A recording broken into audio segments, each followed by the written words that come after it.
We choose to go to the moon. Formally, the address at Rice University on the nation's space effort is a September 12, 1962, speech by United States President John F. Kennedy to bolster public support for his proposal to land a man on the moon before 1970 and bring him safely back to Earth.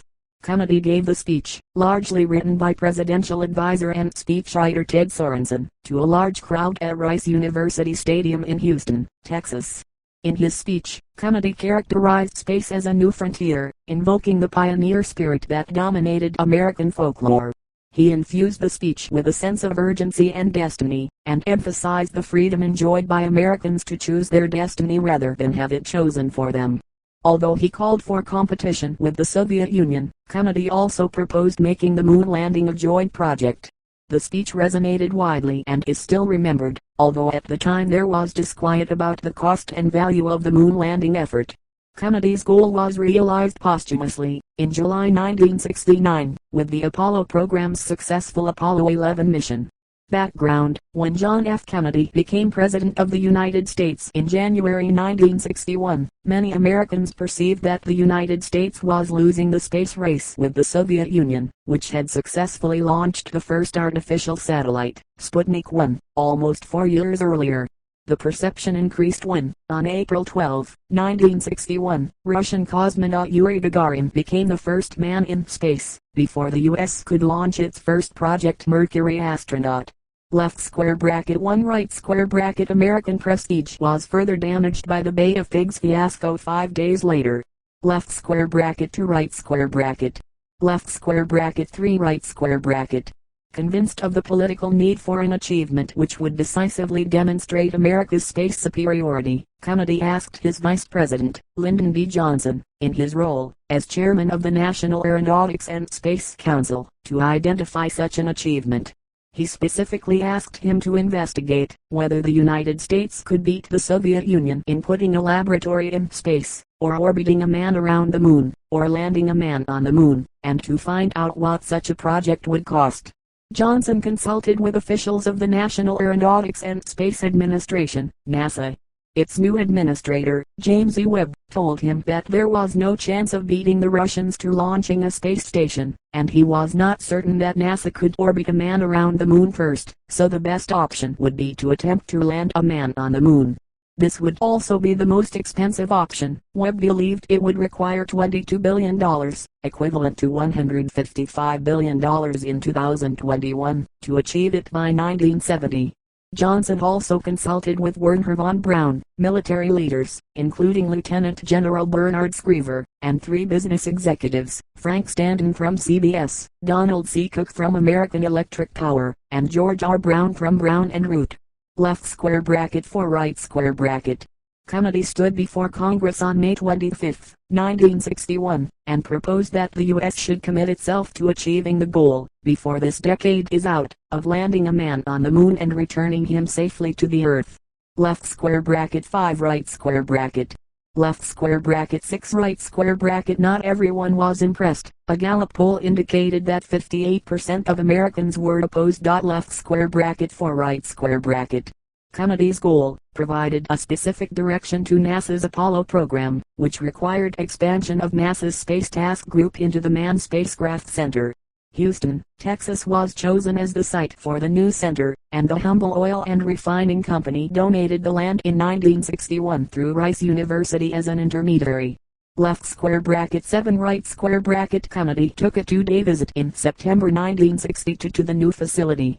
He was escorted by Mercury 7 astronauts Scott Carpenter and John Glenn, and shown models of the Gemini and Apollo spacecraft. Kennedy also viewed Friendship 7, the Mercury spacecraft in which Glenn had made America's first orbital flight. He took advantage of the opportunity to deliver a speech to drum up support for the nation's space effort. Left square bracket 8 right square bracket. Left square bracket 9 right square bracket. Initial drafts of the speech were written by Ted Sorensen, with changes by Kennedy. Left square bracket 10 right square bracket. Speech delivery 1816 CC. Kennedy's speech on the nation's space effort delivered at Rice Stadium on September 12, 1962. The portion of the speech quoted on the left begins at 9:03. On September 12, 1962, a warm and sunny day, President Kennedy delivered his speech before a crowd of about 40,000 people, at Rice University's Rice Stadium. Many individuals in the crowd were Rice University students. Left square bracket 9 right square bracket left square bracket 11 right square bracket. The middle portion of the speech has been widely quoted. We set sail on this new sea, because there is new knowledge to be gained, and new rights to be won, and they must be won and used for the progress of all people. For space science, like nuclear science and all technology, has no conscience of its own. Whether it will become a force for good or ill depends on man, and only, if the United States occupies a position of preeminence, can we help decide whether this new ocean will be a sea of peace or a new terrifying theater of war.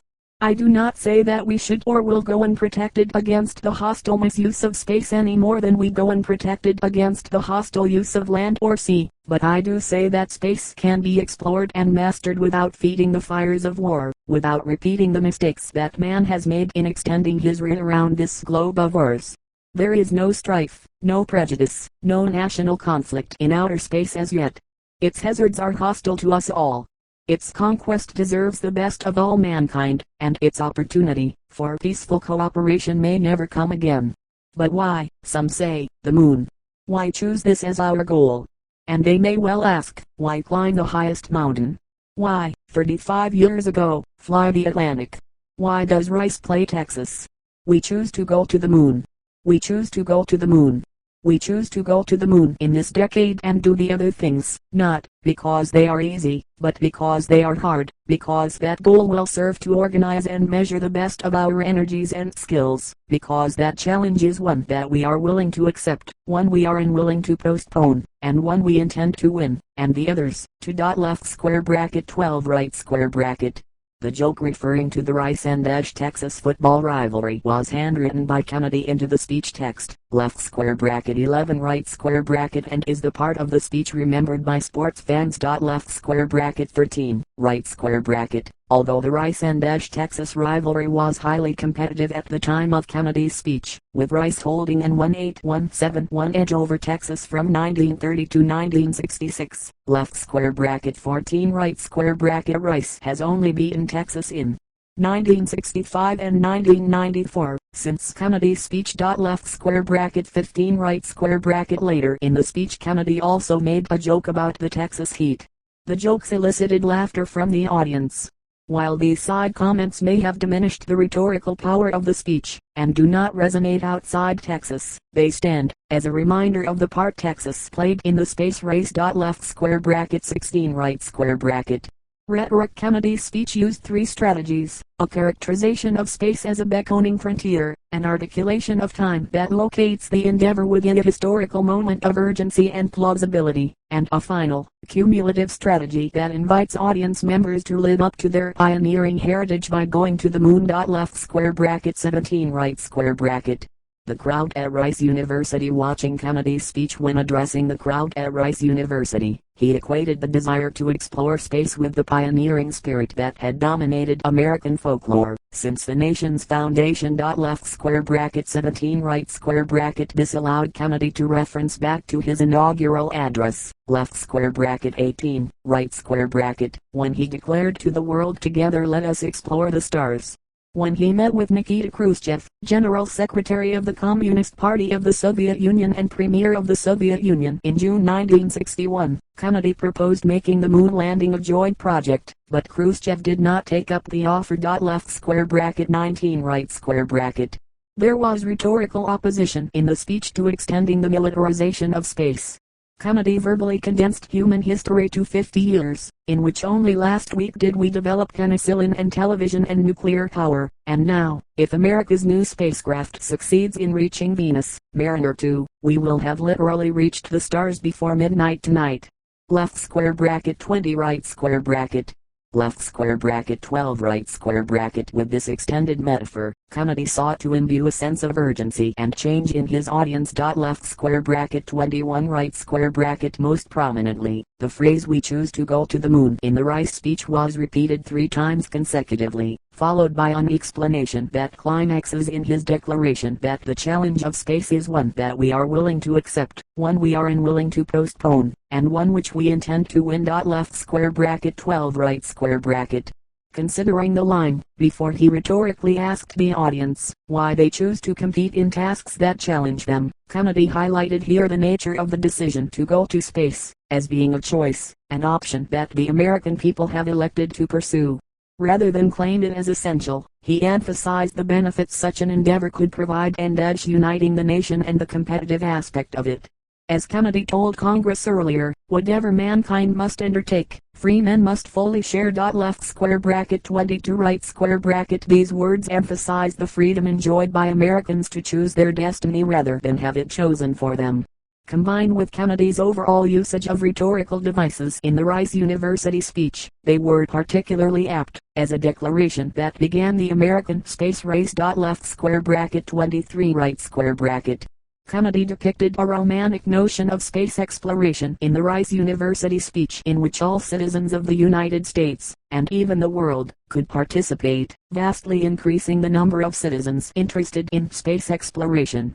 He began by talking about space as the new frontier for all of mankind, instilling the dream within the audience. Left square bracket 24 right square bracket. He then condensed human history to show that within a very brief period of time space travel will be possible, informing the audience that their dream is achievable.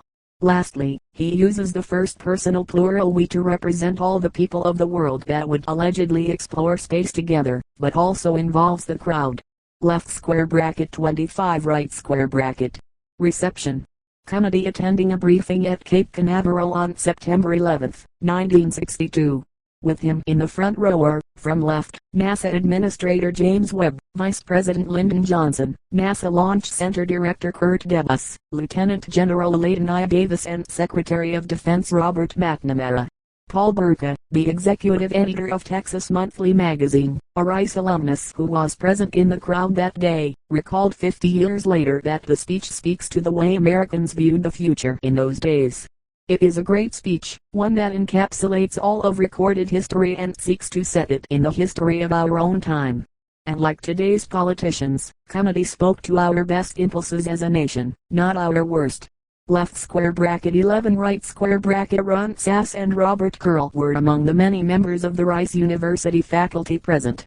Curl was amazed by the cost of the space exploration program. They recalled that the ambitious goal did not seem so remarkable at the time, and that Kennedy's speech was not regarded as so different from one delivered by President Dwight D. Eisenhower at Rice's Autry Court in 1960. But that speech has long since been forgotten, while Kennedy's is still remembered. Left square bracket 11 right square bracket. The speech did not stem a rising tide of disquiet about the moon landing effort. There were many other things that the money could be spent on. Eisenhower declared, to spend $40 billion to reach the moon is just nuts. Left square bracket 26 right square bracket. Senator Barry Goldwater argued that the civilian space program was pushing the more important military one aside.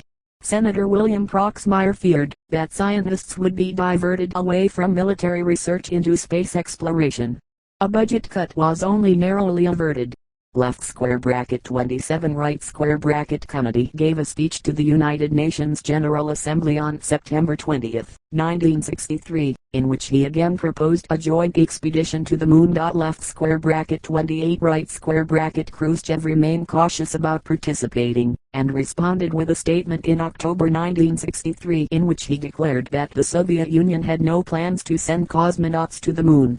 Left square bracket 29 right square bracket. However, his military advisors persuaded him that the offer was a good one, as it would enable the Soviet Union to acquire American technology. Left square bracket 30 right square bracket. Kennedy ordered reviews of the Apollo project in April, August and October 1963. The final report was received on November 29, 1963, a week after Kennedy's assassination. Left square bracket 19 right square bracket. Legacy. The idea of a joint moon mission was abandoned after Kennedy's death. Left square bracket 30 right square bracket. But the Apollo project became a memorial to him. His goal was fulfilled in July 1969, with the successful Apollo 11 moon landing. This accomplishment remains an enduring legacy of Kennedy's speech, but his deadline demanded a necessarily narrow focus, and there was no indication of what should be done next once it was achieved.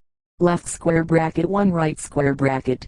Left square bracket 19 right square bracket. Apollo did not usher in an era of lunar exploration, and no further crewed missions were sent to the moon after Apollo 17 in 1972. Subsequent planned Apollo missions were cancelled. Left square bracket 19 right square bracket. The Space Shuttle and International Space Station projects never captured the public imagination the way the Apollo project did, and NASA struggled to realize its visions with inadequate resources. Ambitious visions of space exploration were proposed by Presidents George H. W. Bush in 1989, Space Exploration Initiative, and George W. Bush in 2004, Constellation Program. Left square bracket 31 right square bracket. After cancellation of Constellation, the future of the American space program seemed uncertain. Left square bracket 32 right square bracket.